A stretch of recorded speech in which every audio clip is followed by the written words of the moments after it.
नमस्कार दोस्तों, स्वागत है आपका तिवारी एकेडमी में।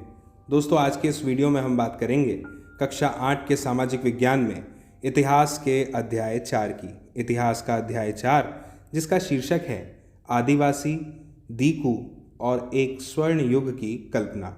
तो चलिए बिना समय लगाए शुरू करते हैं इस अध्याय को और बढ़ते हैं इस वीडियो में आगे की ओर। दोस्तों, इस अध्याय के पहले पृष्ठ में हमें बताया गया है बिरसा मुंडा के बारे में।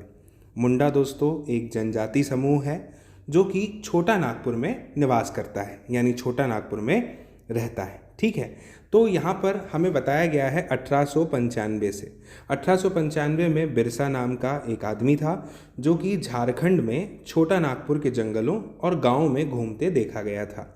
अब हम बिरसा के बारे में क्यों पढ़ रहे हैं? क्योंकि उस समय बिरसा के विषय में लोगों का कहना था कि बिरसा के पास में कुछ चमत्कारी शक्तियां हैं और उन चमत्कारी शक्तियों से बिरसा जो है वह सारी बीमारियों को दूर कर सकता था। दोस्तों, अगर हम बात करें तो अनाज की छोटी सी ढेरी को भी वो कई गुना तक के बड़ा कर देता था। कौन? बिरसा मुंडा। दोस्तों, बिरसा ने खुद ही ये ऐलान कर दिया था कि उसे भगवान ने भेजा है। क्यों भेजा है? लोगों की रक्षा के लिए और दीकुओं को गुलामी से आज़ाद कराने के लिए। अब यहाँ पर दीकुओं का जिक्र आया है जो कि इस अध्याय के शीर्षक में भी है। तो मैं आपको बता दूं, दीकू का अर्थ होता है बाहरी लोग। ठीक है, तो जो बाहरी लोगों की गुलामी है उससे आज़ाद करने के लिए भगवान ने किसको भेजा है? बिरसा मुंडा को। ऐसा बिरसा ने खुद ही ऐलान कर दिया था। दोस्तों, कुछ समय के भीतर ही हजारों लोग बिरसा मुंडा के पीछे चलने लग गए थे। वो उनके अनुयायी तक बन गए थे और उनका मानना था कि बिरसा जो है वे स्वयं ही भगवान का अवतार है, यानी भगवान है। और दोस्तों, लोगों को ये तक यकीन हो गया था कि बिरसा उनकी समस्याओं को दूर करने के लिए ही आया है। ठीक है, मुझे उम्मीद है आपको समझ में आया होगा। दोस्तों, अगर हम बात करें बिरसा की, तो मैंने आपको बताया बिरसा मुंडा पूरा नाम है ना। तो बिरसा का जो जन्म है वो हुआ था एक मुंडा परिवार में। दोस्तों, मुंडा एक जनजातीय समूह है जो झारखंड के छोटा नागपुर में रहता है, निवास करता है। दोस्तों, जितने भी वे लोग हैं ना जो समर्थक कहलाते हैं किसके? बिरसा के, वो इस इलाके के दूसरे आदिवासी, उनका भी यहाँ पे जिक्र आया है, वो है संथाल और उराव। उनमें वे लोग भी शामिल थे। ठीक है दोस्तों, ये सभी लोग अपने आसपास का जो बदलाव देख रहे थे, जो बदलाव आ रहा था, परिवर्तन आ गया था अंग्रेज शासन के कारण पैदा हो रही समस्याओं की वजह से, उससे ये सभी लोग बहुत ही ज़्यादा बेचैन हो उठे थे। ठीक है, और उनकी परिचित जीवन पद्धति जो थी वो धीरे धीरे उन्हें नष्ट होती हुई दिखाई दे रही थी। दोस्तों, इनकी आजीविका खतरे में थी और धर्म पूरी तरह से छिन्न भिन्न हो रहा था। अब ऐसे में बिरसा इन सब समस्याओं को हल करना चाहता था या नहीं चाहता था? जिन्हें दीकू कहा जा रहा था वे आखिर बाहरी लोग कौन थे जिनकी गुलामी से ये लोग परेशान थे? और उन्होंने इलाके के लोगों को गुलाम किस प्रकार से बना लिया था? या अंग्रेज़ों के राज में आदिवासियों के साथ क्या हो रहा था और आदिवासियों का जीवन किस तरह से बदल रहा था? ऐसे सभी तमाम महत्वपूर्ण प्रश्नों का अध्ययन दोस्तों हम इस अध्याय में करने वाले हैं। ठीक है, इस अध्याय में इन्हीं प्रकार के सवालों पर हम विचार करेंगे। दोस्तों, हम जानते हैं कि पिछले वर्ष हमने आदिवासी समाजों के विषय में पढ़ा है ना। ज़्यादातर हमने किस विषय में पढ़ा? जो कबीलों के रीति रिवाज होते हैं, है ना, रस्में होती हैं, ब्राह्मणों के द्वारा निर्धारित जो कुछ रीति रिवाज थे उनके विषय में, और रस्में जो बहुत ही अलग हुआ करती थी उनके विषय में हमने पिछले वर्ष पढ़ा। इन समाजों में दोस्तों ऐसे गहरे सामाजिक भेद भी नहीं थे, यानी अंतर भी नहीं थे, जो कि जाति पर आधारित समाजों में अक्सर हमें देखने को मिलते हैं। दोस्तों, एक कबीले के सारे लोग कुटुंब के बंधनों में मुख्य रूप से बंधे होते थे, लेकिन इसका ये मतलब भी आप नहीं निकालेंगे कि आदिवासियों के बीच कोई आर्थिक और सामाजिक फर्क था ही नहीं। ठीक है दोस्तों, जब भी हम कोई तुलना करते हैं किन्हीं दो समाजों के बीच या एक समाज में किन्हीं लोगों के बीच, दो पद के बीच, तो हमेशा हमें कुछ न कुछ अंतर तो देखने को मिल ही जाते हैं। तो हम ऐसा नहीं कह सकते कि आर्थिक और सामाजिक फ़र्क इनमें देखने को नहीं मिलता था। लेकिन ये एक बात है कि एक कबीले के जो अधिकतर लोग थे वो कुटुंब के बंधनों में बंधे होते थे। अधिकतम समानताएं यहाँ पे हम देख सकते हैं, लेकिन आर्थिक सामाजिक अंतर तो व्याप्त थे ही। ठीक है, इसके बाद दोस्तों इस शीर्षक पर ध्यान दीजिए, जनजातीय समूह किस तरह जीते थे। चलिए समझते हैं दोस्तों। 19वीं सदी तक देश के विभिन्न भागों में आदिवासी तरह तरह की गतिविधियों में सक्रिय थे। अब 19वीं सदी का जिक्र आया है तो समय कौन सा रहा होगा? 1800 से लेकर के 1899 तक की कहानी। ठीक है, अध्याय की शुरुआत में ही हमने 1895 का जिक्र किया है ना। चलिए अब कुछ झूम खेती करते थे, इस विषय में जानते हैं। लेकिन इससे पहले मैं चाहता हूँ कि आप ये 3 शब्दों को समझ लें, परती, साल और महुआ। अगर हम बात करें परती की तो दोस्तों कुछ ही समय के लिए बिना खेती के लिए ज़मीन छोड़ दी जाती थी। ऐसा क्यों करते थे? क्योंकि ज़मीन को बिना खेती के छोड़ देने से उसकी मिट्टी वापस से फिर से उपजाऊ हो जाती थी, यानी उसमें वो सारे पोषक तत्व वापस से पुनः विद्यमान हो जाते थे, जिससे कि खेती आसानी से की जा सके और अच्छे से की जा सके। ठीक है, तो इसे कहा जाता है परती। मुझे उम्मीद है ये शब्द आपने कहीं ना कहीं कभी ना कभी सुना हुआ हो सकता है। ठीक है, इसके बाद में एक शब्द है साल। साल का अर्थ होता है एक प्रकार का यह पेड़ है। ठीक है, फिर है महुआ, है ना। तो कुछ जिलों के नाम आपने सुने होंगे, जैसे बैतूल हो गया, मुल्ताई हो गया, है ना, ये मध्य प्रदेश में है। तो यहाँ पर आपको अधिक मात्रा में इनकी फसल जो है वो देखने को मिल सकती है। ठीक है, महुआ एक प्रकार का फूल होता है दोस्तों, जिसे खाया भी जाता है और शराब बनाने के लिए इसका उपयोग किया जाता है। जो अल्कोहल बनता है इससे, कई तरह की मेडिसिन में भी इसका उपयोग किया जाता है। ठीक है, मुझे उम्मीद है आपको ये समझ में आया होगा। तो परती, साल, महुआ क्या है, आप इससे परिचित हो चुके हैं।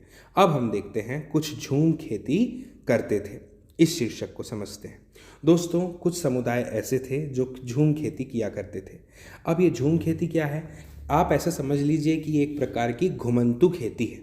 इसमें क्या होता है ना, जंगलों में जो छोटे छोटे ज़मीन के टुकड़े होते हैं, जिन्हें हम भूखंड भी कहते हैं, उन पर यह खेती की जाती है। क्या होता है, ये जो लोग हैं ये ज़मीन तक धूप लाने के लिए पेड़ों का जो ऊपरी हिस्सा होता है ना, जो धूप को अक्सर रोकता है, तो उसे काट दिया करते हैं और ज़मीन पर जो घास फूस उग जाती है उसको जला देते हैं और साफ़ कर देते हैं। अब इससे क्या होता है, वो जो घास फूस है जल जाती है और जलने के बाद में राख में बदल जाती है। अब ये जो राख है ये खाली ज़मीन पर छिड़क दी जाती है।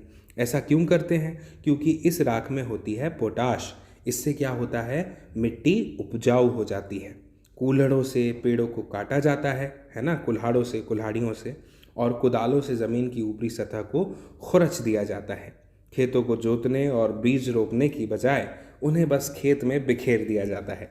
जब एक बार दोस्तों यह फसल तैयार हो जाती है ना, तो उसे काट दिया जाता है और फिर वो दूसरी जगह के लिए वापस पुनः पूरा प्रक्रम करने के लिए आगे बढ़ जाया करते हैं। दोस्तों जहाँ से उन्होंने अभी फसल काटी थी वह जगह कई साल तक परती पड़ी रहती थी। परती का तात्पर्य कुछ समय के लिए बिना खेती के छोड़ दी जाती थी ताकि उसकी मिट्टी दोबारा उपजाऊ हो जाए। ठीक है दोस्तों, जो घुमंतू किसान हैं मुख्य रूप से पूर्वोत्तर और मध्य भारत की पर्वतीय और जंगली पट्टियों में ही रहा करते थे।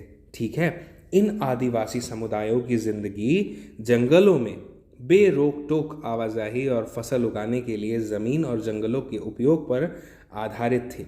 आप सोचिए, कोई इन्हें रोकने वाला था नहीं, जंगल ही तो थे, ये काट दिया करते थे, उस पर अपनी फसलें उगा दिया करते थे, है ना। और केवल इसी तरीके से ये झूम खेती यानी कि घुमंतू खेती कर सकते थे। आप इस चित्र को देखिए, ये डोंगरिया कंद कबीले की औरतें हैं जो कि पंडानू की पत्तियां इकट्ठा करके ला रही हैं। दोस्तों इन पत्तियों से पत्तलें बनाई जाएगी। आपने भी कई जगह पर पत्तलें देखी होंगी, पत्तलों में खाना खाते हुए लोगों को देखा होगा, आपने भी शायद कभी खाया होगा, है ना। आजकल तो ज़्यादातर प्लास्टिक की पत्तलों का उपयोग किया जाने लगा है, लेकिन क्या आपने पत्ते की पत्तलों में खाना खाया है? यदि हाँ तो आप कमेंट करके ज़रूर बताइएगा इस बारे में। ठीक है, तो अब हम पढ़ते हैं इस शीर्षक को, जो है कुछ शिकारी और संग्राहक भी थे। दोस्तों, अभी हमने देखा कि कृषक भी थे कुछ लोग, है ना, खेती करते थे, झूम खेती करते थे, घुमंतू खेती। अब यहाँ पर ये बताया है कि कुछ लोग शिकारी भी थे इनमें से और संग्राहक भी थे। समझते हैं दोस्तों, बहुत सारे इलाकों में आदिवासी समूह पशुओं का शिकार करते हैं और अन्य उत्पादों को इकट्ठा करके उस समय अपने काम चलाया करते थे। दोस्तों, वो जंगलों को अपनी ज़िंदगी के लिए बहुत ही ज़रूरी मानते थे, क्योंकि उनके उपयोग में आने वाली अधिक चीज़ें, जो संसाधन है जो उनकी ज़रूरतों की पूर्ति करते थे, वो जंगलों से ही उन्हें प्राप्त होते थे। दोस्तों, उड़ीसा के जंगल, यहाँ पर रहने वाले खोंड समुदाय इसी तरह का एक समुदाय था। इस समुदाय के जो लोग थे वो टोलियाँ बनाकर शिकार पर निकलते थे, यानी कि समूह में, और जो हाथ लगता था उसे आपस में बांट लिया करते थे। वे जंगलों से मिले फल और जड़ें खाया करते थे और खाना पकाने के लिए वे साल और महुआ के बीजों का तेल इस्तेमाल करते थे। अभी हमने देखा साल एक प्रकार का वृक्ष है और महुआ जो है वह एक प्रकार का फूल है जिससे शराब आदि बनाई जाती है। दोस्तों, इलाज के लिए बहुत सारी जंगली जड़ी बूटियों का ये लोग उपयोग करते हैं और जंगलों से इकट्ठा हुई चीज़ों को स्थानीय बाज़ारों में बेच देते थे। दोस्तों, जब भी स्थानीय बुनकरों या फिर जो चमड़ा कारीगर होते हैं ना, जो कपड़े चमड़े से चीज़ें बनाते हैं, तो वो उनको कपड़े व चमड़े की रंगाई के लिए कुसुम और पलाश के फूलों की ज़रूरत तो होती ही थी। तो वो क्या करते थे, जो खोंड समुदाय के लोग हैं ना, इनसे ही कहा करते थे। ठीक है दोस्तों, आगे बढ़ने से पहले मैं चाहता हूँ कि आप ये भारत के कुछ आदिवासी समुदाय हैं, उनके इलाके बताए गए हैं, इन्हें देखें। देखिए, सबसे उत्तर भारत की अगर बात करूं तो गड्डी और वनगुंजर आदिवासी समूह यहाँ पर मिल जाएंगे। ठीक है, थोड़ा नीचे आने पर भोटिया मिल जाएगा।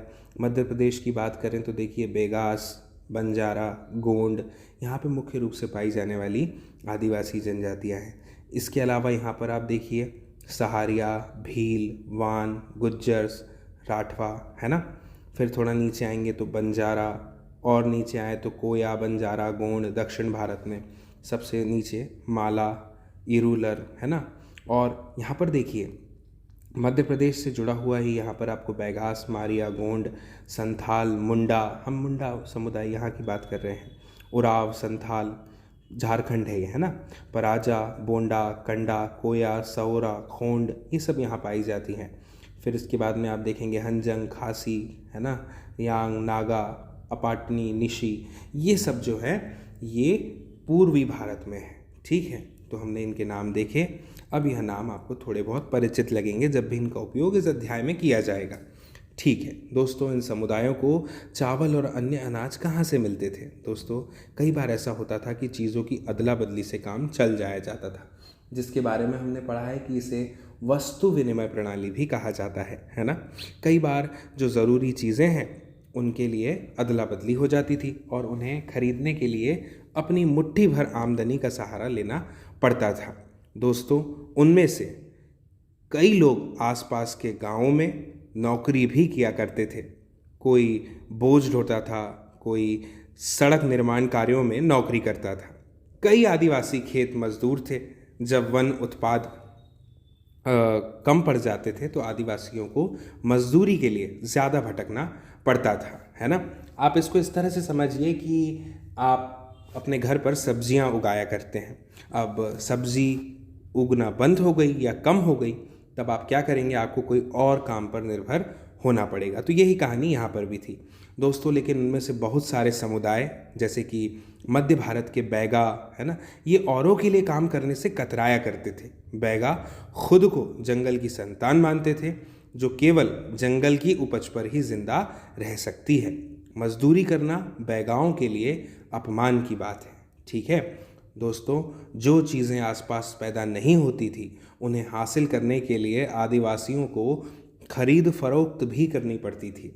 इसकी वजह से वे कभी कभी व्यापारियों और महाजनों पर निर्भर हो जाते थे, यानी आश्रित हो जाते थे। व्यापारी बेचने की चीज़ें लेकर आते थे और भारी कीमत पर चीज़ें बेच दिया करते थे। सूदखोर महाजन भी आदिवासियों को कर्जा तो दे दिया करते थे, लेकिन उसका ब्याज बहुत अधिक होता था। ये हम हमेशा से पढ़ते आ रहे हैं। इस तरह बाजार और वाणिज्य यानी व्यापार ने आदिवासियों को कर्ज और गरीबी में ढकेल दिया। लिहाजा वे महाजनों और व्यापारियों को बाहरी शैतान और अपनी सारी मुसीबतों की जड़ मानने लग गए थे। इसके बाद में दोस्तों इस शीर्षक को देखिए जो है कुछ जानवर पालते थे। दोस्तों बहुत सारे आदिवासी समूह जानवर पालकर भी अपनी ज़िंदगी को चलाते थे, अपना जीवन निर्वाह करते थे। वे चरवाहे हुआ करते थे, है ना, जो क्या करते थे कि मौसम के अनुरूप जो मवेशी हुआ करते थे ना, या भेड़, है ना, इनके रवेड़ लेकर यहाँ से वहाँ तक जाया करते थे, और जब तक एक जगह की घास खत्म हो जाती थी तो वे दूसरे इलाके में चले जाया करते थे। पंजाब के पहाड़ों में रहने वाले वन गुज्जर और आंध्र प्रदेश के लबाड़िया आदि समुदाय गाय भैंस के झुंड पालते थे। कुल्लू के गद्दी समुदाय के लोग गड़हरिये थे और कश्मीर के बकरवाल बकरियां पालते थे। दोस्तों अगले वर्ष इतिहास की पाठ्यपुस्तक में हम इनके बारे में और अधिक विस्तार से जानेंगे। फिलहाल यहाँ पर ध्यान दीजिए, एक शीर्षक है शिकार का वक्त, बुआई का वक्त, नए खेतों में जाने का वक्त। ये कुछ जानकारी दी हुई है 1930, 1940, 1939। मैं चाहता हूँ कि ये जानकारी को आप बड़ा ध्यान से सुनिएगा। मैं इसे शब्दशः पढ़ूँगा ताकि एक एक चीज़ आपको अच्छे से समझ में आए, और अगर मुझे इसको पढ़ने के बीच ऐसा महसूस हुआ कि कोई चीज़ के विषय में आपको अधिक जानकारी देनी है तो वह भी मैं करूँगा। ठीक है, तो ध्यान से सुनिएगा। क्या आपने कभी इस बात पर ध्यान दिया है कि विभिन्न प्रकार के समाजों में रहने वाले लोगों की काम और समय के बारे में समझदारी एक जैसी नहीं होती? विभिन्न क्षेत्रों में रहने वाले घुमंतू आदिवासियों और शिकारियों की ज़िंदगी एक खास क्रम में, एक खास सीक्वेंस में मर्द औरत के बीच कामों के बंटवारे से चलती थी, है ना। दोस्तों हम जानते हैं कि मर्द और औरत के बीच में खास तरह का बंटवारा कामों में अक्सर देखने को मिलता है ना। दोस्तों ब्रिटिश मानव विज्ञानी वेरियर एल्विन ने 1930, आप ध्यान दीजिएगा, और 1940 के दशकों में कई साल मध्य भारत के समय क्रम और कामों में बंटवारे को समझा जा सकता है, इसके बारे में उन्होंने लिखा है ना। समुदायों के बीच में उन्होंने कई साल बिताए, मध्य भारत के बैगा और खोंड समुदाय के बीच, है ना। और एल्विन ने कुछ अंश लिखे हैं जिन्हें हम यहाँ पढ़ेंगे।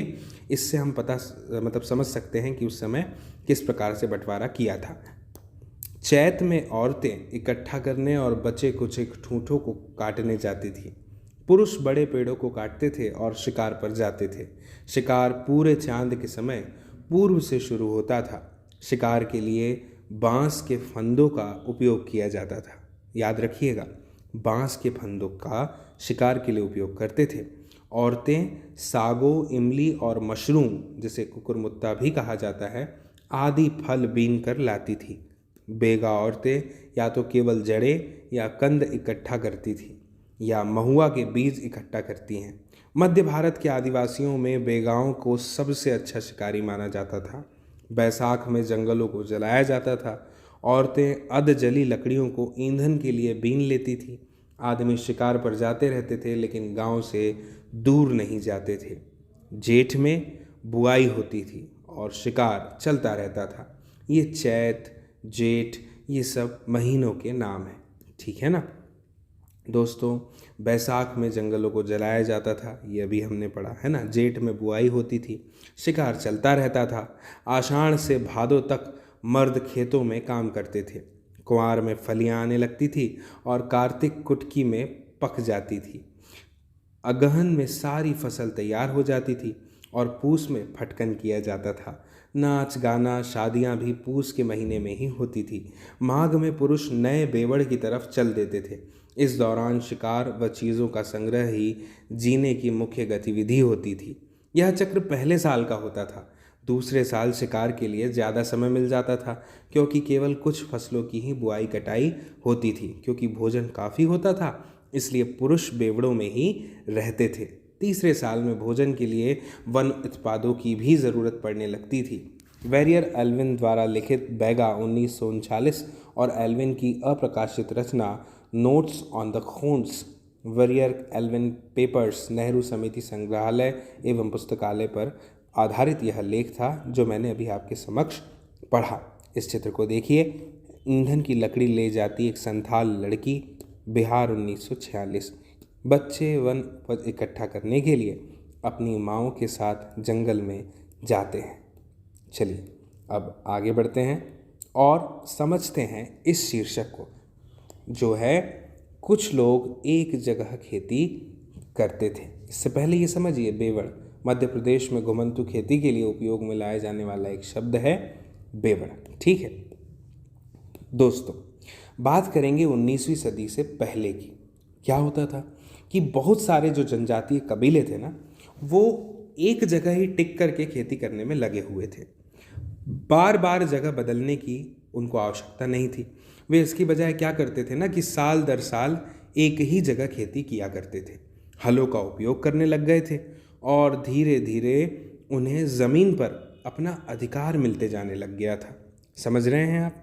और बहुत सारे समुदायों में छोटा नागपुर के मुंडाओं की तरह ज़मीन पूरे कबीले की संपत्ति होती थी। कुल के सभी सदस्यों को उन मूल निवासियों का वंशज माने जाने लग गया था और जिन्होंने सबसे पहले आकर ज़मीन को साफ किया था।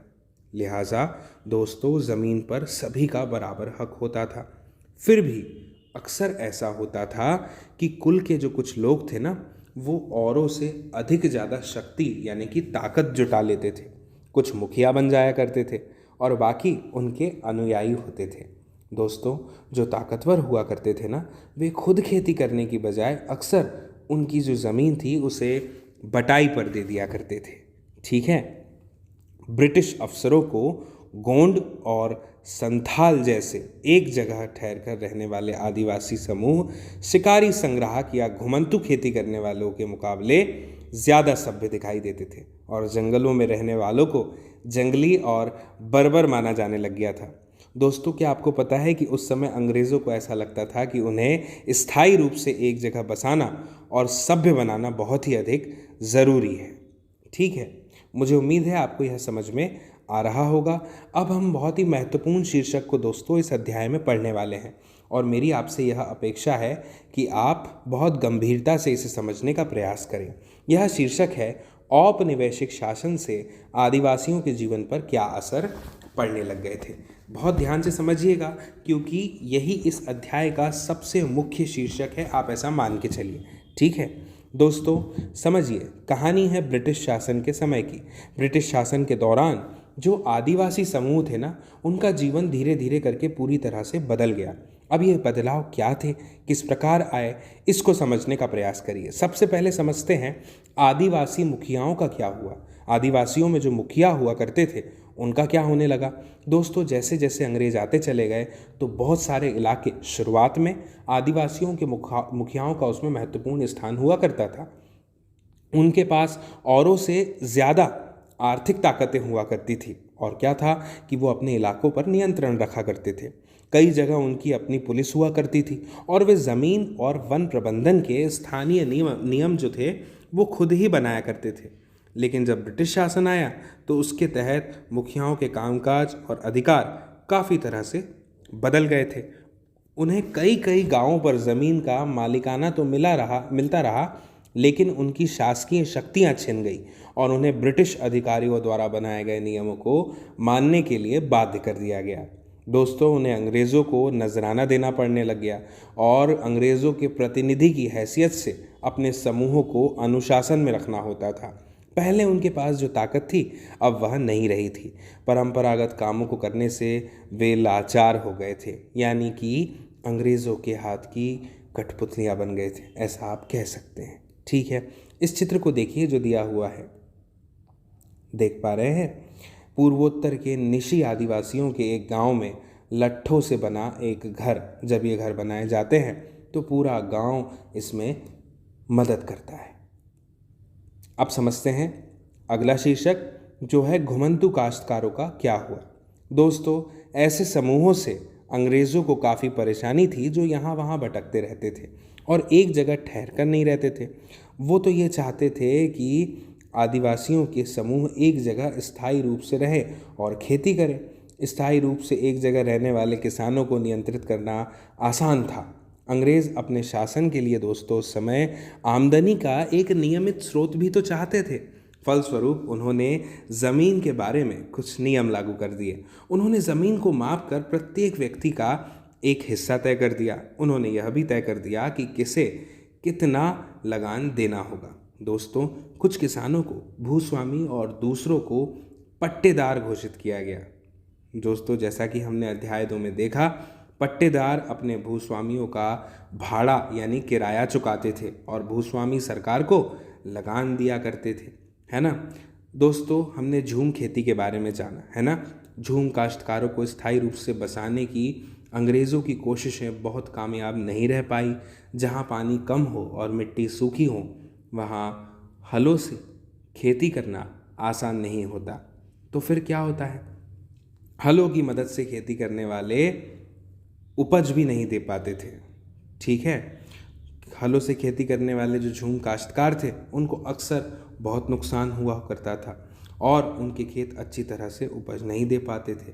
इसीलिए पूर्वोत्तर राज्यों के झूम काश्तकार, पूर्वोत्तर आप समझ रहे हैं ना आप, मेरी आपसे यह अपेक्षा रहती है कि जब भी मैं किसी दिशा के विषय में बात करता हूँ, किसी क्षेत्र के विषय में बात करता हूँ, तो आप अपनी कल्पना शक्ति के द्वारा उसे कल्पना कर लेते हैं, समझ लेते हैं कि मैं किस हिस्से की बात कर रहा हूँ भारत के नक्शे में विशेष तौर पर, ठीक है ना। तो आप ऐसा ज़रूर करिए। तो मैं क्या बता रहा था कि पूर्वोत्तर राज्यों के झूम काश्तकार इस बात पर अड़े रहे कि उन्हें परंपरागत ढंग से ही जीने दिया जाए। व्यापक विरोध के फलस्वरूप अंग्रेज़ों को आखिरकार उनकी बात माननी पड़ी और ऐसे कबीलों को जंगल के कुछ हिस्सों में घुमंतू खेती की छूट दे दी गई। दोस्तों, वन कानून और उनके प्रभाव इस बारे में जानते हैं। दोस्तों, जैसा कि हमने देखा है, आदिवासी समूहों का जीवन जंगलों से जुड़ा हुआ था। अतः वन कानूनों में आए बदलाव से आदिवासियों के जीवन पर भी भारी असर पड़ा। आप इस चित्र को देखिए। आंध्र प्रदेश में धान के खेत में काम करते एक आदिवासी समतल मैदानों और जंगलों में धान की खेती के बीच फर्क को देख सकते हैं। दोस्तों, अंग्रेज़ों ने सारे जंगलों पर अपना नियंत्रण स्थापित कर लिया था और जंगलों को राज्य की संपत्ति घोषित कर दिया था। फिर क्या था, कुछ जंगलों को आरक्षित वन घोषित कर दिया गया। और मैं आपको बता दूं दोस्तों, ये ऐसे जंगल थे जहां पर अंग्रेज़ों की ज़रूरतों के लिए इमारती लकड़ी पैदा होती थी, यानी जिससे वे अपनी इमारतें बनाया करते थे। तो इस प्रकार की लकड़ियों को यहाँ पर पैदा किया जाता था और उन्हें आरक्षित कर दिया गया, है ना। दोस्तों, इन जंगलों में लोगों को स्वतंत्र रूप से घूमने, झूम खेती करने, फल इकट्ठा करने, पशुओं का शिकार करने आदि की इजाज़त नहीं थी। ऐसी स्थिति में, ऐसी सूरत में झूम काश्तकार किस प्रकार से जिंदा रह सकते थे, बताइए। इसलिए उनमें से बहुतों को काम और रोज़गार की तलाश में मजबूरन दूसरे इलाकों में जाना पड़ा। दोस्तों, जैसे ही अंग्रेज़ों ने जंगलों के भीतर आदिवासियों के रहने पर पाबंदी लगा दी, उनके सामने एक समस्या पैदा हो गई। समस्या क्या थी? यही थी, रेलवे स्लीपर्स के लिए पेड़ काटने और लकड़ी को एक जगह से दूसरी जगह ले जाने के लिए मज़दूरों का इंतज़ाम कहाँ से किया जाए। दोस्तों, जो औपनिवेशिक अधिकारी थे ना, उन्होंने इसका भी एक हल निकाल लिया। उन्होंने तय किया कि झूम काश्तकारों को जंगल में ज़मीन के छोटे टुकड़े दिए जाएंगे और उन्हें वहाँ खेती करने की भी छूट होगी, बशर्ते गाँवों में रहने वालों को वन विभाग के लिए मजदूरी करनी होगी और जंगलों की देखभाल करनी होगी। दोस्तों, इस तरह बहुत सारे इलाकों में वन विभाग ने सस्ते श्रम की आपूर्ति सुनिश्चित करने के लिए वन गांव बसा दिए। आप समझिए कितनी कठिनाई हुई होगी उन आदिवासियों को। दोस्तों, यहाँ पर एक शब्द आया है स्लीपर्स, है ना। ये इसका अर्थ समझ लीजिए, लकड़ी के क्षैतिज तख्ते जिन पर रेल की पटरियाँ बिछाई जाती हैं, जो कुछ इस प्रकार से हुआ करते हैं, है ना। श्योर नहीं हूँ मैं, लेकिन कुछ इस प्रकार से ही वह हुआ करते हैं। लकड़ी के तख्ते पर पटरियाँ बिछाई जाती हैं, ठीक है। अब ये स्रोत को समझिए, अंग्रेज़ों के इस देश में जीना कितना कठिन है। दोस्तों, समय 1930, इसके दशक में अभी हमने बात की थी ना वेरियर एल्विन की। इनने मध्य भारत में रहने वाले बैगा आदिवासियों के इलाकों का दौरा किया था और एल्विन इन लोगों के रीति रिवाज जो थे उस समय के, उनकी कला, लोक संस्कृति, इसको जानना चाहते थे। उन्होंने बैगाओं के बहुत सारे गीत इकट्ठे किए जिनमें इस बात पर शिकायत की गई है कि अंग्रेज़ों के शासन में बैगा कितने बुरे दौर से गुजर रहे हैं। मैं इसे शब्दशः आपके सामने पढ़ता हूँ, आप समझिएगा। अंग्रेज़ों के इस देश में जीना कितना है मुश्किल, जीना कितना है मुश्किल। ज़मींदार बैठा है गांव में, दरवाजे में कोतवार, बगीचों में पटवारी, खेतों में सरकार। अंग्रेज़ों के इस देश में जीना कितना है मुश्किल। पशु कर अदा करने के लिए बेचते हैं गाय, तो भैंस बेचते हैं जंगल कर के लिए। बैलों को बेचकर अदा करते हैं लगान, भोजन पाए कहाँ से अंग्रेज़ों के इस देश में। दोस्तों, मुझे उम्मीद है आप यह समझ पा रहे हैं कितना कठिन जीवन व्यतीत कर रहे थे ये आदिवासी लोग, है ना। इतनी मेहनत करने के बाद भी इन्हें कुछ भी प्राप्त नहीं हो रहा था। 2 जून की रोटी भी इन्हें नसीब नहीं हो पाती थी। दोस्तों, बहुत सारे आदिवासी समूहों ने औपनिवेशिक वन कानूनों का विरोध किया। उन्होंने नए नियमों का पालन करने से मना कर दिया और उन्हीं तौर तरीकों से चलते रहे जिन्हें सरकार गैर कानूनी घोषित कर चुकी है। कई बार उन्होंने खुलेआम बगावत भी कर दी। 1906 में सोंग्रम संगमा द्वारा असम में और 1930 के दशक में मध्य प्रांत में हुआ एक वन सत्याग्रह इसी प्रकार का विद्रोह था। 1906 में सोंग्रम संगमा द्वारा और असम में और 1930 के दशक में मध्य प्रांत में हुआ था यह वन सत्याग्रह। ये चित्र को देखिए, गोदारा औरतें बुनाई करती हुई। अब समझते हैं व्यापार की समस्या को। दोस्तों, 19वीं शताब्दी के दौरान जनजातीय समूह ने ये पाया कि जो व्यापारी और महाजन हैं वो जंगलों में जल्दी जल्दी आने लग गए। वन उपज खरीदने, नकद कर्जा देने और आदिवासियों को मजदूरी पर रखने के लिए वे लोग आने लग गए थे। और दोस्तों, इन सारे बदलावों से क्या असर पड़ने वाले हैं यह समझने में आदिवासियों को कुछ समय लग गया। यह समझने के लिए आइए रेशम उत्पादकों की स्थिति को समझते हैं। इन्हें समझने से कहानी और स्पष्ट हो जाएगी। 18वीं सदी में भारतीय रेशम की यूरोपीय बाज़ारों में भारी मांग थी। भारतीय रेशम की अच्छी गुणवत्ता सबको आकर्षित करती थी और भारत का निर्यात तेज़ी से बढ़ रहा था। जैसे जैसे बाजार फैला, ईस्ट इंडिया कंपनी के अफसर इस मांग को पूरा करने के लिए रेशम उत्पादन पर जोर देने लग गए। आप समझ रहे हैं ना, बाजार फैलते जा रहा है और ईस्ट इंडिया कंपनी के जो अफसर हैं वो इस मांग को पूरा करने के लिए और अधिक जोर दे रहे हैं रेशम के उत्पादन पर। दोस्तों, वर्तमान झारखंड जो है, यहाँ पर स्थित हजारीबाग के आसपास रहने वाले संथाल जो लोग हैं वो रेशम के कीड़े उस समय पाला करते थे और रेशम के व्यापारी अपने एजेंटों को भेजकर आदिवासियों को देते थे कर्ज और उनके कृमि कोशों को इकट्ठा कर लेते थे। 1000 कृमि कोशों के लिए 3 से 4 हज़ार रुपये मिलते थे। इसके बाद इन कृमि कोशों को बर्दवान या गया भेज दिया जाता था। अब यहाँ क्या होता था, यहाँ पर उन्हें 5 गुना कीमत पर बेचा जाता था। निर्यातकों और रेशम उत्पादकों के बीच कड़ी का काम करने वाले बिचौलियों को जमकर मुनाफा होता था। रेशम उत्पादकों को बहुत मामूली फ़ायदा मिलता था। स्वाभाविक है कि बहुत सारे आदिवासी समुदाय बाजार और व्यापारियों को अपना सबसे बड़ा दुश्मन मानने लग गए थे। इस चित्र को देखिए, चटाई बुनाई एक हाजांग औरतों के लिए घरेलू काम सिर्फ घर तक ही सीमित नहीं था। वे खेतों और कारखानों में भी अपने बच्चों को साथ लेकर के जाया करती थी। इस चित्र को देखिए, बिहार के कोयला खनिक 1948। 1920 के दशक में बिहार की झारिया और रानीगंज कोयला खदानों में दोस्तों काम करने वाले लगभग 50% खनिक आदिवासी ही थे। अंधेरी और दम घोंटू खदानों की गहराई में काम करना न केवल शरीर को तोड़ता था बल्कि यह खतरनाक भी था। अक्सर सचमुच जान ले सकता था।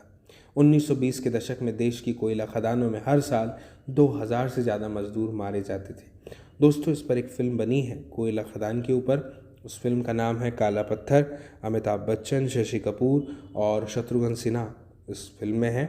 अगर आपने अभी नहीं देखी है तो मैं चाहता हूँ कि एक बार आप उस फिल्म को देखिएगा। पुरानी मूवी ज़रूर है, लेकिन उसको देखने से आपको इस समय की स्थिति का आभास बड़ी सरलता से हो जाएगा। आगे बढ़ते हैं, देखते हैं काम की तलाश। दोस्तों, काम की तलाश में घर से दूर जाने वाले आदिवासियों की दशा और भी खराब थी। 19वीं सदी का समय था, आखिर से ही चाय बागान फैलने लगे थे। खनन उद्योग भी एक महत्वपूर्ण उद्योग बन गया था। असम के चाय बागानों और झारखंड की कोयला खदानों में काम करने के लिए आदिवासियों को बड़ी संख्या में भर्ती किया गया। इन लोगों को ठेकेदारों की मार्फत भर्ती किया जाता था, यानी ठेकेदारों के हिसाब से। ये ठेकेदार न केवल उन्हें बहुत कम वेतन दिया करते थे दोस्तों, बल्कि उन्हें वापस घर भी लौटने नहीं दिया करते थे। अब इस शीर्षक को समझिए, नज़दीक से देखने पर।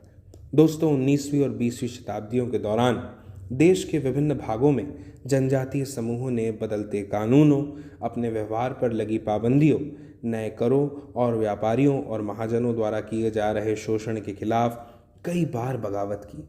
1831 से 32 में कोल आदिवासियों ने और 1855 में संथालों ने बगावत कर दी।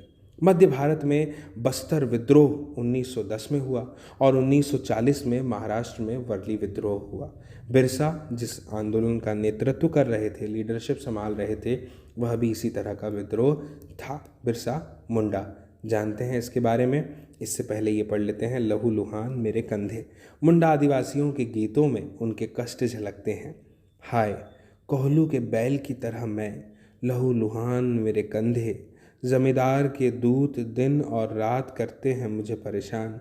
बड़बड़ाता हूँ मैं यही दिन और रात, हाय यही है मेरी हालत। नहीं है मेरा कोई ठिकाना, नहीं है मेरी कोई खुशियाँ। KS. Singh, Birsa Munda and his movement, पृष्ठ 12 द्वारा ये रचित स्रोत लिया गया है। आइए थोड़ा जानते हैं बिरसा मुंडा के विषय में। दोस्तों, बिरसा का जन्म 1870 के दशक में हुआ, मध्य में, है ना, 1870 के दशक के मध्य में। दोस्तों, उनके पिता गरीब थे। बिरसा का बचपन भेड़ बकरियां चराते हुए, बांसुरी बजाते और जो स्थानीय अखाड़े होते हैं ना, उसमें नाचते गाते बीता था। दोस्तों, उनकी परवरिश मुख्य रूप से बोहोंडा के आसपास के जंगलों में हुई थी। गरीबी से लाचार बिरसा के पिता को काम की तलाश में जगह जगह भटकना पड़ता था। लड़कपन में ही बिरसा ने अतीत में हुए मुंडा विद्रोहों की कहानियाँ सुन ली थी। उन्होंने कई बार समुदाय के जो सरदार होते थे ना, जो मुखिया होते थे, उनको विद्रोह को आह्वान करते देखा था। बिरसा के समुदाय के लोग ऐसे स्वर्ण युग की बात किया करते थे जब मुंडा लोग दीकुओं के उत्पीड़न से पूरी तरह से आज़ाद थे। सरदारों का कहना था कि एक बार फिर उनके समुदाय के परंपरागत अधिकार बहाल हो जाएंगे। वे खुद को इलाके के मूल निवासियों का वंशज मानते थे और अपनी ज़मीन की लड़ाई, मुल्क की लड़ाई लड़ रहे थे। वे लोगों को याद दिलाते थे कि उन्हें अपना साम्राज्य वापस पाना है। बिरसा स्थानीय मिशनरी स्कूल में जाने लगे, जहां उन्हें मिशनरियों के उपदेश सुनने का मौका मिला। वहाँ भी उन्होंने यही सुना कि मुंडा समुदाय स्वर्ग का साम्राज्य हासिल कर सकता है और अपने खोए हुए अधिकार वापस पा सकता है अगर वे अच्छे ईसाई बन जाएं और अपनी खराब आदतें छोड़ दे, तो ऐसा हो सकता है। बाद में बिरसा ने एक जाने माने वैष्णव धर्म प्रचारक के साथ भी कुछ समय बिताया। उन्होंने जनेऊ धारण किया और शुद्धता और दया पर जोर देने लगे। दोस्तों, बिरसा की किशोरावस्था में वो जिन विचारों के संपर्क में आए, उनसे वह काफ़ी गहरे तौर पर प्रभावित थे। बिरसा का आंदोलन आदिवासी समाज को सुधारने का आंदोलन था। उन्होंने मुंडाओं से आह्वान किया कि वे शराब पीना छोड़ दें, गांवों को साफ रखें और डायन व जादू टोने में विश्वास न करें। यहाँ ध्यान देने वाली बात दोस्तों ये है कि बिरसा ने मिशनरियों और हिंदू जमींदारों का भी लगातार विरोध किया। उन्हें बाहर का मानते थे, जो मुंडा जीवन शैली को नष्ट कर रहे थे। विष्णु की पूजा करने वाले लोग दोस्तों वैष्णव कहलाते हैं, ठीक है दोस्तों। 1895 में बिरसा ने अपने अनुयायियों से आह्वान किया कि वे अपने गौरवपूर्ण अतीत को पुनर्जीवित करने के लिए संकल्प लें और अतीत के एक ऐसे स्वर्णयुग यानी सतयुग की चर्चा करते थे जब मुंडा लोग एक अच्छा जीवन जिया करते थे, है ना। यहाँ पर कुछ बताया गया है, आप देखिए, तटबंध बनाते थे, कुदरती झरनों को नियंत्रित करते थे, पेड़ और बाग लगाते थे, पेट पालने के लिए खेती किया करते थे आदि। दोस्तों, उस काल्पनिक युग में मुंडा अपने बिरादरों और रिश्तेदारों का खून नहीं बहाते थे, वे ईमानदारी से जीते थे। बिरसा चाहते थे कि लोग एक बार फिर अपनी ज़मीन पर खेती करें, एक जगह टिक कर रहें और अपने खेतों में काम करें। दोस्तों, अंग्रेज़ों को बिरसा आंदोलन के राजनीतिक उद्देश्यों से बहुत ज़्यादा परेशानी थी। यह आंदोलन मिशनरियों, महाजनों, हिंदू भूस्वामी और सरकार को बाहर निकालकर बिरसा के नेतृत्व में मुंडा राज स्थापित करना चाहता था। यह आंदोलन इन्हीं ताकतों को मुंडाओं की सारी समस्याओं व कष्टों का स्रोत मानता था। दोस्तों, मैं आपको बता दूं, अंग्रेज़ों की जो भू नीतियाँ थी उनकी परंपरागत भूमि व्यवस्था को नष्ट कर रही थी और हिंदू भूस्वामी और महाजन उनकी ज़मीन छीनते जा रहे थे और मिशनरी उनकी परंपरागत संस्कृति की आलोचना करते थे। जब आंदोलन फैलने लगा तो अंग्रेज़ों ने सख्त कार्रवाई का फैसला लिया। उन्होंने 1895 में बिरसा मुंडा को गिरफ्तार कर लिया और दंगे फसाद के आरोप में 2 साल की सज़ा सुनाई। दोस्तों, 1897 में बिरसा लौटे जेल से और उसके बाद बिरसा समर्थन जुटाते हुए गांव-गांव पर भ्रमण करने लगे। उन्होंने लोगों को उकसाने के लिए परंपरागत प्रतीकों और भाषा का इस्तेमाल किया। वे आह्वान कर रहे थे कि उनके नेतृत्व में साम्राज्य की स्थापना के लिए रावणों से तात्पर्य दोस्तों यहाँ पर यूरोपियों और दीकू से था, उनको तबाह कर दे। बिरसा के अनुयायी दीकू और यूरोपी सत्ता के प्रतीकों को निशाना बनाने लगे। उन्होंने थाने, चर्चों पर हमले किए, महाजनों, जमींदारों की संपत्तियों पर धावा बोल दिया। सफ़ेद झंडा उस समय बिरसा राज का प्रतीक था। दोस्तों, सन 1900 में बिरसा की हैजे से मृत्यु हो गई और आंदोलन ठंडा पड़ गया। यह आंदोलन 2 मायनों में महत्वपूर्ण था। पहला, इसने औपनिवेशिक सरकार को ऐसे कानून लागू करने के लिए मजबूर किया जिनके जरिए दीकू लोग आदिवासियों की ज़मीन पर आसानी से कब्जा नहीं कर सके। और दूसरा, इसने एक बार फिर जता दिया कि अन्याय का विरोध करने और औपनिवेशिक शासन के विरुद्ध अपने गुस्से को अभिव्यक्त करने में आदिवासी सक्षम हैं। उन्होंने अपने खास अंदाज में अपनी खास रस्मों और संघर्ष के प्रतीकों के जरिए इस काम को अंजाम दिया।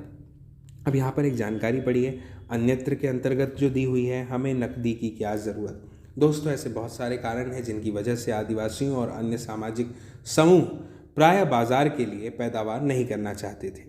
पापुआ न्यू गिनी के इस जनजातीय गीत में इस बात की झलक मिलती है कि वहाँ के आदिवासी बाजार को किस तरह से देखते हैं।